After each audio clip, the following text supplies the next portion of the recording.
बच्चों से उनकी भाषा में बात करनी चाहिए। रोकना टोकना नहीं चाहिए। कुछ दूर उनके बताए रास्ते पर चलना चाहिए, फिर उस रास्ते की कमियां और गलतियां उनको समझानी चाहिए। सत्य कभी बदलता नहीं है, इसलिए जीवन के सिद्धांतों के साथ उन पर अडिग होकर चलने की शिक्षा बच्चों को देनी चाहिए। स्कूलों का काम बच्चों को शिक्षा देने के साथ उनका चरित्र निर्माण करने की होनी चाहिए।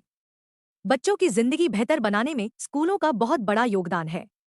बच्चे ही हमारे देश का भविष्य हैं। हम बच्चों को स्कूल इसलिए भेजते हैं कि शिक्षा के साथ उनकी पर्सनालिटी भी डेवलप हो सके और वो देश का नाम दुनिया भर में रोशन कर सकें। यह बातें नोएडा विधायक पंकज सिंह ने सोमवार शाम को सेंट जोसेफ स्कूल राजाजीपुरम के 38वें स्थापना दिवस और वार्षिकोत्सव समारोह में कही। वे कार्यक्रम के मुख्य अतिथि थे। नोएडा विधायक पंकज सिंह ने दीप प्रज्वलन कर कार्यक्रम का शुभारंभ किया। सेंट जोसेफ स्कूल का आज 38वां स्थापना दिवस समारोह यहाँ मनाया जा रहा है राजाजीपुरम ब्रांच में।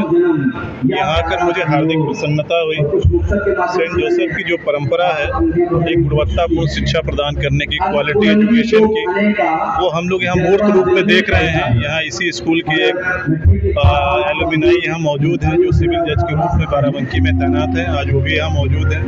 बहुत सारे छात्रों ने यहाँ पर विभिन्न क्षेत्रों में सफलता के झंडे गाड़े हैं और यहाँ सभी उपस्थित और बच्चों को पेरेंट्स हम लोगों ने उनको मैंने अपील की है कि अपने बच्चों को मेहनत से पढ़ाएं, शिक्षा की ओर अग्रसर करें।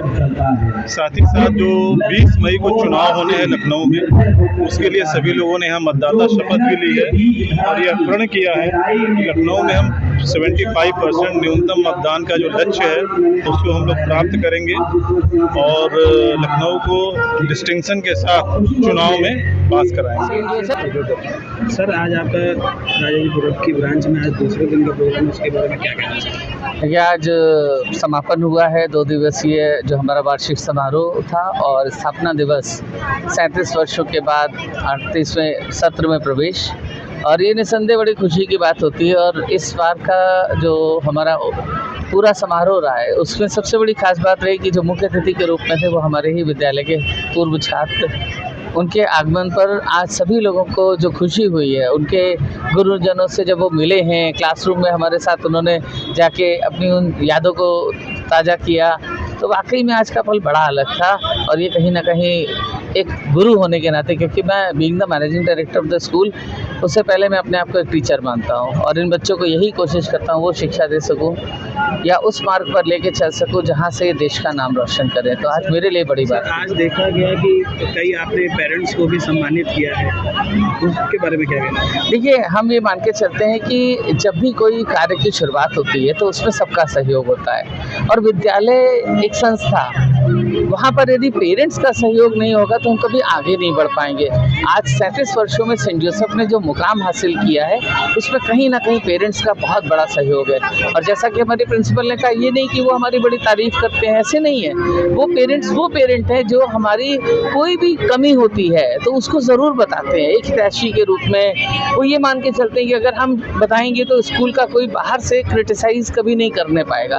तो ऐसे लोग स्कूल के पढ़ने में भागीदार होते हैं। तो यही सोच के साथ और ये परंपरा प्रतिवर्ष हर शाखा में बराबर ऐसे ही हुआ करेगा कि हमारे जब फाउंडेशन डे जिस ब्रांच में होंगे वहाँ के गुरुजनों का सम्मान, वहाँ के पूर्व छात्रों का जो कोई मुकाम हासिल कर चुके उनका सम्मान, और हमारे अभिभावकों का सम्मान, और इवन हमारे चतुर्श्रेणी कर्मचारी, क्योंकि उनके बिना विद्यालय में कोई भी कार्य संभव नहीं है। इतने बड़े बड़े आयोजन होते हैं, यदि हम सबको साथ में लेके चलेंगे तो उनको जो खुशी मिलेगी और उनके मन से जो दुआएं निकलेंगी वो कहीं ना कहीं तरक्की का साधन मानक बनती है। और ये बात मुझे कहते हुए खुशी है कि अभी 2 दिन बाद रामनवमी के अवसर पर ज्ञानशिला विश्वविद्यालय, जैसे कि आप देख सकते हैं, ज्ञानशिला विश्वविद्यालय का भूमि पूजन, और ये मेरे जीवन का शायद सबसे बड़ा, और जहाँ तक मुझे लगता है ये मेरे लिए एक आखिरी प्रोजेक्ट होगा, क्योंकि बहुत बड़ा प्रोजेक्ट है। आप यूनिवर्सिटी खुद ही समझ सकते हैं कि आसान चीज़ नहीं होती है। मेरा प्रयास यही रहेगा कि मैं वो भी ऐसे ही एक संस्था बना के दूँ जिससे हमारे लिए चीज़ें बहुत बेहतर हो पाएंगी। कार्यक्रम किया गया और उसमें आपके स्कूल द्वारा पढ़ाई हुए छात्र को सम्मानित विद्यालय जो जज बन गए, क्या कहना चाहेंगे? विद्यालय अपने 37 वर्ष पूर्ण कर चुका है। वर्ष 1987 में विद्यालय की स्थापना की गई थी और आज इसको अपने 37 वर्ष पूर्ण हो गए और हम 38वें सत्र की ओर बढ़ रहे हैं। 14 अप्रैल को हमने विद्यालय शुरू किया था, इसलिए प्रतिवर्ष 14 अप्रैल को ही हम इसका स्थापना दिवस मनाते हैं। इसके अंतर्गत दो दिवसीय कार्यक्रम था। तो विद्यालय में कल जो कार्यक्रम था उसकी हमारी मुख्य अतिथि हमारे ही विद्यालय में नर्सरी क्लास से पढ़ी हुई छात्रा जो इंटर तक यहाँ शिक्षा लेके गई, वो मुख्य अतिथि के रूप में थी और उसका वो ISS में उसका सिलेक्शन हुआ है और विद्यालय के लिए तो गौरव की बात थी ही। हमारे बहुत सारे पेरेंट्स और दूसरे जो हमारे बच्चे हैं उनको एक बहुत अच्छा उदाहरण था कि बच्चे इतने सफलता से आगे बढ़ते हैं जब वो पूरी तरीके से अपनी शिक्षा के साथ साथ बहुआयामी व्यक्तित्व के ओर ध्यान देते हैं। और आज के हमारे अतिथि के रूप में हमारे ही विद्यालय से पढ़ा हुआ छात्र कमलकांत तिवारी आज हमारे मुख्य अतिथि के रूप में आज यहाँ उपस्थित था। उनके माता पिता तो हर्षित थे ही, मेरा पूरा विद्यालय परिवार, उनके शिक्षक शिक्षिकाएं और हम लोगों को बहुत ही प्रसन्नता थी कि आज वो बच्चे ऐसे मुकाम पर पहुँच रहे कि जहाँ से शिक्षा ली वहीं पर वो अतिथि के रूप में आ रहे हैं। तो जो आपके अब तो छात्र हैं, जो नई जनरेशन आप इस समय पर, तो छात्रों के लिए क्या संदेश देना चाहिए? मैं छात्रों को ये कहूँगी कि उनको अपनी पढ़ाई में ध्यान देने के साथ साथ सिर्फ किताबी कीड़ा नहीं बनना है। उनको अपने सांस्कृतिक कार्यक्रम, क्रीड़ा और भी बहुत सारे क्षेत्रों में हर तरफ उनका ध्यान, विद्यालय उनका पूरा इस चीज़ के लिए प्रयास करता है कि वो हर चीज़ में निपुण हो और तभी उनका बहुआयामी व्यक्तित्व बनता है।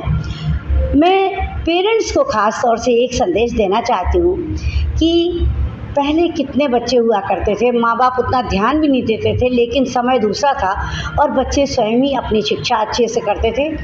लेकिन आज 1 या 2 संतान होती है और फिर भी माता पिता अपने बच्चों को थोड़ा समय नहीं देते हैं, जिसके कारण बच्चे जो हैं अंतर्मुखी होते चले जा रहे हैं और वो अपनी बात को किसी से कह नहीं पाते और फिर कोई गलत कदम उठाते हैं। तो मैं अपने बच्चों को भी यही कहना चाहूँगी कि मनुष्य का जीवन बड़ा अनमोल है, बहुत मुश्किलों से ये जीवन प्राप्त होता है। उनको छोटी छोटी बात में कोई ऐसा कदम नहीं उठाना है कि उनको वो तो चले जाते हैं लेकिन जीवन भर अपने माँ बाप को पछतावा देकर जाते हैं। विद्यालय के जो शिक्षक शिक्षिकाएं होती, जब इस तरीके की कोई घटना होती है जो आजकल बहुत होने लगी, उससे हम सब भी बहुत दुखी होते हैं। तो मैं यही कहूँगी कि आप पढ़िए और अपना कोई भी परेशानी अपनी टीचर्स से बताएं और अपने माता पिता को अवश्य बताएं। मोबाइल कई मायनों में अच्छा है। जब हमारा कोरोना आया मोबाइल के सहारे पढ़ाई हुई, लेकिन कई मायनों में बच्चे इसका मिसयूज़ भी कर रहे हैं। तो कम से कम मोबाइल दें उनको, और जिसके कारण वो उनका ध्यान इधर उधर ना भटके और जो उनके शिक्षा लेने के लिए वर्ष हैं वही उनके लिए काम आए।